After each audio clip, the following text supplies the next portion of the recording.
Assalamualaikum warahmatullahi wabarakatuh. Kami dari kelompok 3 yang beranggotakan Indawati, Musdalifah Hatombok, dan saya sendiri Sulfika. Kali ini kami akan membahas materi pemerolehan bahasa, kemampuan bahasa pertama. Tanpa berlama-lama, kita langsung ke pembahasan. Pemerolehan bahasa, language acquisition atau akuisisi bahasa menurut para ahli. Yang pertama, menurut Maxan tahun 1993, pemerolehan bahasa adalah suatu proses penguasaan bahasa yang dilakukan oleh seseorang secara tidak sadar, implisit, dan informal.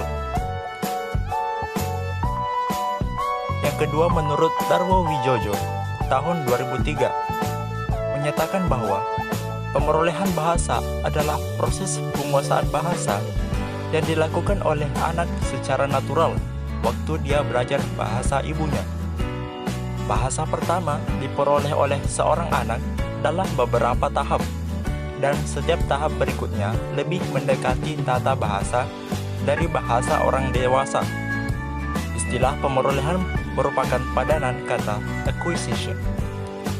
Jadi, dapat disimpulkan bahwa bahasa pertama atau bahasa ibu adalah bahasa yang pertama kali diperoleh oleh seorang individu dalam kehidupannya. Bahasa ini akan menjadi bahasa yang paling menurani dan sering digunakan oleh pemakai bahasa tersebut. Materi selanjutnya akan disampaikan oleh teman saya, yakni Saudari Indawati. Ada 4 teori pemerolehan bahasa pertama, antara lain teori behaviorisme. Nah, teori ini menyoroti perilaku kebahasaan yang dapat diamati langsung dan hubungan antara stimulus dan reaksi yang biasa disebut dengan respon. Selanjutnya, teori nativisme Chomsky. Menurut teori ini, bahasa hanya dapat dikuasai oleh manusia dan binatang tidak mungkin dapat menguasai bahasa manusia.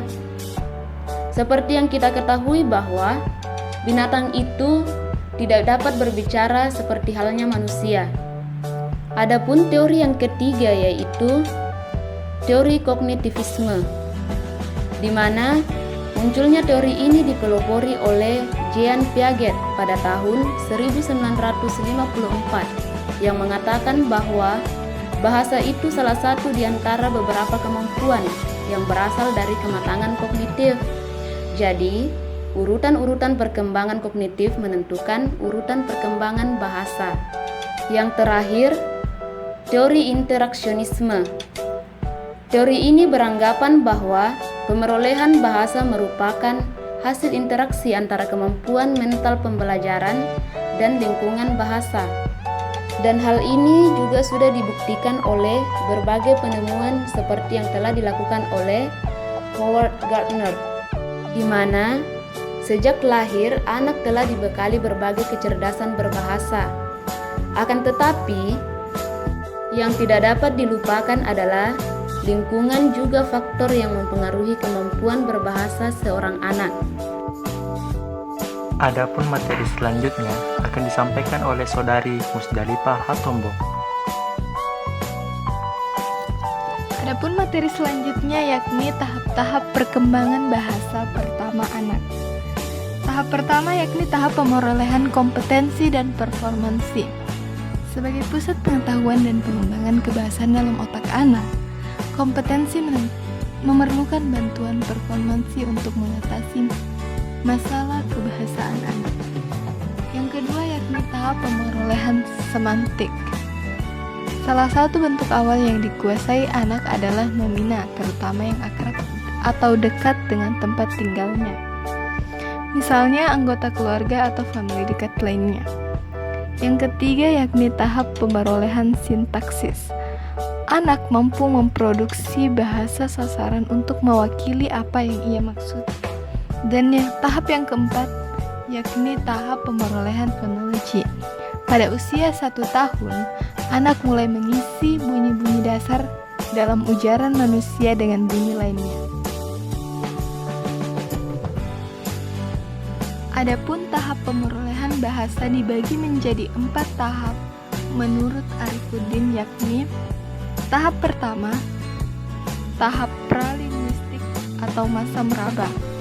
Di sini bunyi-bunyi bahasa yang dihasilkan anak belumlah bermakna. Tahap yang kedua yakni tahap satu kata. Anak menggunakan satu kata yang memiliki arti mewakili keseluruhan idenya. Tahap yang ketiga yakni tahap dua kata. Di sini anak-anak mulai menggunakan dua kata dalam berbicara. Dan tahap yang terakhir yakni tahap banyak kata. Pada usia 3-4 tahun, tuturan anak mulai lebih panjang dan tata bahasanya lebih teratur. Adapun kesimpulan pada materi kali ini yakni pemerolehan bahasa atau language acquisition atau akuisisi bahasa. Pemerolehan bahasa pertama atau bahasa ibu anak-anak di seluruh dunia sama.